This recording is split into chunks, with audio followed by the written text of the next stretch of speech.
Здравствуйте, дорогие друзья! Я приветствую вас на новой лекции канала «Жизнь после жизни есть, я знаю», который посвящен доказательствам жизни после смерти и устройству потустороннего мира, куда каждый из нас попадает по завершении своего земного пути, где и воссоединяется с ранее усопшими родными и любимыми и продолжает бесконечное путешествие по нашей прекрасной и удивительной Вселенной. Если вам нравится то, что мы делаем, вы можете поддержать работу нашего канала донатом по ссылке в описании видео. Благодаря вашей поддержке наши ресурсы остаются бесплатными для всех. Большое вам спасибо. Начнем мы сегодняшний разговор с того, что я отвечу на самую часто предъявляемую злобными хейтерами и скептиками претензию. Мол, я всех обманываю ради лайков, просмотров и популярности. Никакой жизни после смерти нет и быть не может. И что мне следует как можно скорее убиться об стену и уйти в тот мир, о котором я рассказываю в лекциях.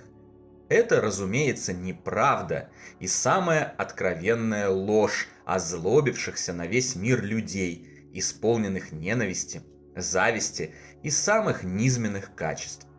Все, что я говорю и чем наполнен наш курс знаний, основано на обобщенном массиве данных, взятых из множества источников информации, созданных людьми куда более умными и продвинутыми, чем я. За пределом моего личного опыта, который лишь доказывает и подтверждает эти сведения, я ничего не добавляю от себя, не выдумываю и не измышляю. Эта информация получена на протяжении многих веков, неоднократно подтверждена и доказана во множестве исследований и экспериментов, ссылки на которые в изобилии предоставлены в разделе «Сообщество» любой нашей книги и телеграм-канале. Поэтому, как бы ни было страшно этим скептикам, как бы ни трясло их от упоминания смерти, и как бы они не хотели, чтобы все, кто исследует жизнь после жизни и потусторонний мир, навсегда замолчали, ничего от этого не изменится.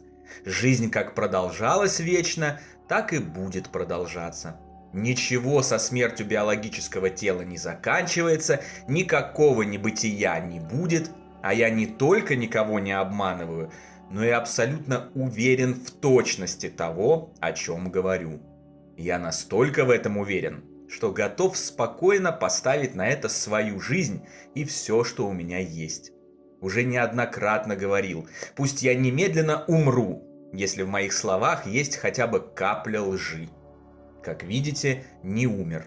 И не умираю на протяжении всего этого времени, с тех пор, как занялся изучением потусторонних областей мироздания.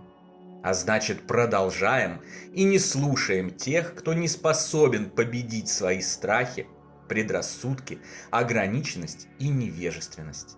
Не слушаем все эти басни про абсолютное небытие после смерти, темноту, бесов и прочие ужастики, призванные остановить наше развитие к лучшему и вернуть нас в болото материи и самых низменных стремлений к деньгам, шмоткам, дворцам и прочим ничего не значащим побрякушкам. Не сомневайтесь, жизнь после жизни совершенно точно есть. Мы обязательно продолжим жить после того, как придет наш час покидать этот мир. Мы обязательно снова и далеко не один раз встретимся с нашими ушедшими любимыми, родными и близкими. Пройдем вместе множество увлекательных приключений. Мы обязательно примем участие в важной миссии строительства Вселенной и одержим в ней оглушительный успех. И это так же точно, как и то, что завтра утром на востоке взойдет наше замечательное, теплое и ласковое солнышко. Ну а теперь к теме лекции. Сегодня мы поговорим об очень важном аспекте духовных знаний – о непрерывности сознания, которое наглядно утверждает отсутствие такого явления, как смерть, в том смысле, как его понимает ныне живущее большинство. Приступим. Одним из главных заблуждений физического мира, мешающего принять факт продолжения жизни личности после смерти биологического тела, является уверенность в том, что человеческое сознание прерывается. Люди думают, что это происходит во сне, под наркозом, в обмороке, при смерти и так далее, что оно может включаться и выключаться. Есть даже такое устойчивое выражение, которое все употребляют – потерять сознание. Все уверены, что его можно куда-то потерять, а потом вернуть. Разумеется, принимая как аксиому все время теряющееся куда-то сознание, люди ассоциируют смерть с потерей этого сознания навсегда, думая, что сознание порождается мозгом физического тела. Умер мозг, умерло и сознание. На самом же деле мозг не является источником сознания. Его источником является душа, а само сознание живущего непрерывно. Оно никогда не перестает и не выключается. Лишь меняет оболочку, в которой оперирует и выражается. На определенных отрезках жизни сознание действует в связке с физическим телом, а на других – в связке с другими, более тонкими, ажурными телами. Повторим для закрепления и осознания. Ваше сознание непрерывно, оно не разделяется, не отключается и не спит, никуда не исчезает и не возвращается оттуда. Оно бодрствует всегда. И если вы как следует задумаетесь, вы и сами убедитесь в этом. Возьмем сон. Все думают, что когда они засыпают, то сознание теряется. Но на самом деле это не так. Когда человек засыпает, его сознание или дух, грубо говоря, выходит из физического тела и продолжает прекрасно жить и оперировать в другом, более тонком, нежели биологическое теле. Отголоски этой части жизни биологически воплощенный человек замечает в картинах, которые мы называем сновидениями. Но в реальности это никакие не сновидения, а воспоминания о жизни, которую наш дух ведет в тонком мире, пока наше материальное тело отдыхает и восстанавливает энергию в постели. Просто задумайтесь, и вы сами поймете, что сон не разделяет ваше сознание на бодрствующее и потерянное, отключенное. Вы живете наяву, затем засыпаете, но сознание ваше никуда не девается. Ваша жизнь как личности продолжается в так называемых снах. В них вы живете, в них чем-то занимаетесь так же, как и наяву, в них что-то узнаете и чему-то учитесь. Все точно так же, как и в обычной жизни. Все знают, что сны невероятно сложно запомнить, а многие вообще не могут запечатлеть их в памяти. Они все время куда-то пропадают и улетучиваются. Эти воспоминания так трудно сохранить именно потому, что каждое тело, плотное или тонкое, складирует память о том, что с ним происходит, в свое собственное хранилище, ограниченное для доступа сознаний из других, назовем их нижестоящими тел. Самое низшее биологическое сознание трудно вспоминает и искаженно усваивает то, что происходит в астральном, ментальном сознании и других сознаниях более высокого уровня духовной вселенной.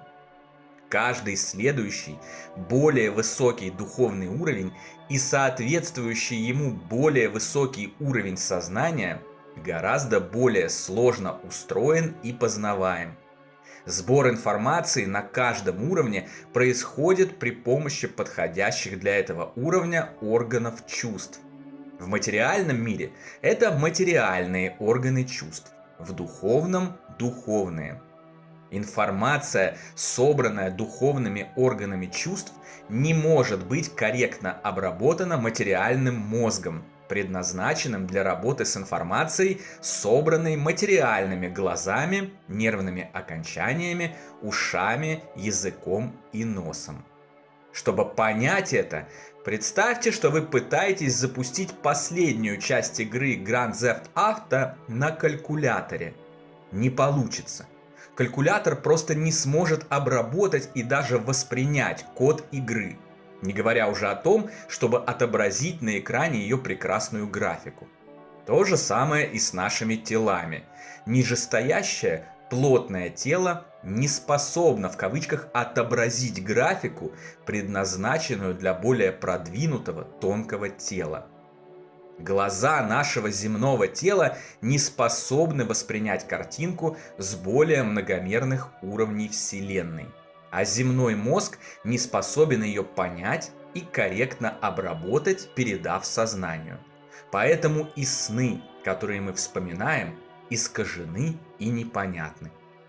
По этой же причине, кстати, астральное сознание не сможет корректно осознать то, что происходит на ментальном уровне духовного мира, и тем более на более высоких уровнях. Ему тоже пока не хватит оперативной памяти для этого. Но это только лишь пока. Придет время, и астральное тело будет сброшено так же, как физическое, а ему на смену придет ментальное тело, которое сможет оперировать в ментальном же мире и корректно считывать информацию оттуда. Во время обморока, наркоза, клинической смерти, околосмертных переживаний или ОСП и других состояний так называемой потери сознания ничто никуда не теряется. Дух также продолжает жить и оперировать, только в другом, более тонком теле. А просочившиеся в наш мир воспоминания о том, что происходило во время этих состояний, ученые ошибочно называют галлюцинациями и видениями. Сознание действует 24 часа в сутки, 7 дней в неделю, 365 дней в году. Если же кажется, что при той или иной потере сознания там ничего не было, это только лишь кажется. Было. Просто биологическая часть сознания не смогла это воспринять и вспомнить. Однажды умерев и окончательно выйдя из биологического тела, каждый продолжит жизнь и будет прекрасно помнить все важное, что происходило во время его материального воплощения. Завершив астральный период своей жизни и отправившись выше, он будет прекрасно помнить обо всем, что происходило ранее. Не менее прекрасно мы будем помнить и наших любимых, с которыми проходили приключения земной жизни, шли рука об руку в жизни потусторонней или делали и то, и другое. Настоящая любовь вообще никогда не забывается и является самой важной информацией, которую дух сохраняет всегда, везде, в любых телах и состояниях. Чтобы уверенно поверить в то, что жизнь продолжается после смерти плотного тела, для начала необходимо уяснить главное, что наше сознание непрерывно. Уяснив это, осознать жизнь за гробом и поверить в то, что ничто никогда не заканчивается и никто не умирает, будет гораздо проще. На сегодня это все, дорогие друзья. Дополнительную интересную и полезную информацию за пределами лекций, ответы на ваши вопросы о жизни после смерти в целом и по этой лекции в частности, а также познавательные статьи о потустороннем мире вы найдете в нашем телеграм-канале. Напоминаю, что если у вас есть вопросы по нашей дисциплине, то задать их мне вы можете под любым видео или в специальной теме раздела сообщества, а ответы на них я как раз и даю в Телеграме. Ссылка на него, как всегда, в описании видео и на экране. Добро пожаловать! Встречаемся на новой лекции здесь же, на нашем YouTube-канале. А пока всего вам самого лучшего, волшебного и замечательного.